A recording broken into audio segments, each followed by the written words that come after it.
Hello mga idol, isang panibagong araw na naman ang ating pagmamanok. Isang mapagpalang araw sa inyong lahat mga idol. Mervin Lastica Vlog from Lumumbayan, San Teodoro, Oriental, Mindoro. Kung mapapansin nyo mga idol, may makikita kayong box dito sa likuran ko. Pakita ko sa inyo mga idol, ito nga po pala yung aking hatchery. Yun na, yung pagbagong pisa ang ating mga alagang sisiw, nilalagyan natin sila ng ilaw at dito natin sila pinailawan. Tingnan nyo mga idol. Bali, aalagaan natin ang sisiw dito sa loob ng 1 buwan at kalahati. Ayan o. Diba ang liliksin nila mga idol? Yan. 1 buwan at kalahati dito sila. Tapos ganyan, kompleto na yung pakpak nila, yung balahibo. Pwede na natin silang ilapag sa sa lupa.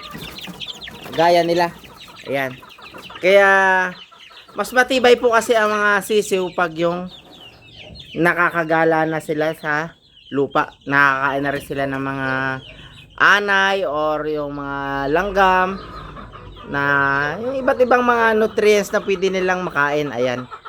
So bali ito mga idol, mga 1 linggo pa ibababa na natin sila upang sa ganon 3 box lang ito mga idol.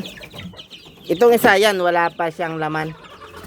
Ito naman yung pumisa namin nung isang araw. Ayan.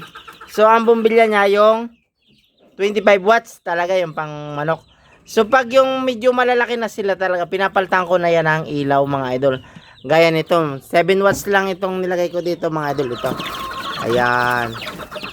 So maliksi yan mga idol oh. Walang sakit. At kailangan pa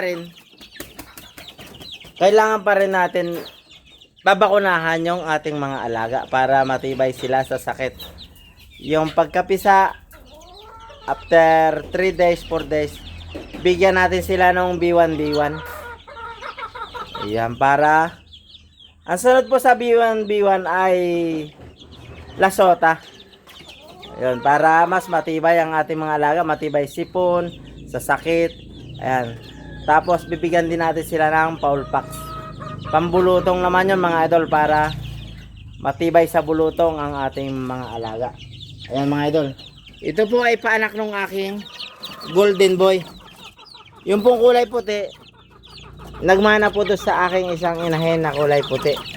Bali, ayun po at nangingitlog na nga po pala yung isa kong puti. Ayun. Kung mapapansin nyo. Ayan. Ayun, anak po yun. Yung mga puting nakikita nyo na anak niya na sa loob ng, yan. Parang iitlog na naman siya. So, sara natin.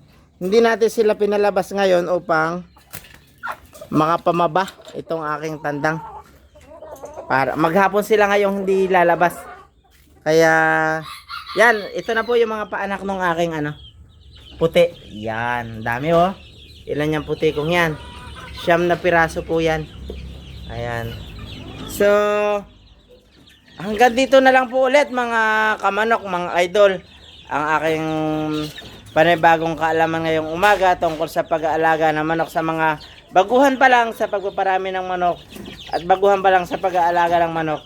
Yan po ang ilang kaalaman para dagdag kaalaman para sa ating lahat mga idol ko. Maraming salamat po sa inyong walang sawang pagsuporta. Thank you po mga idol.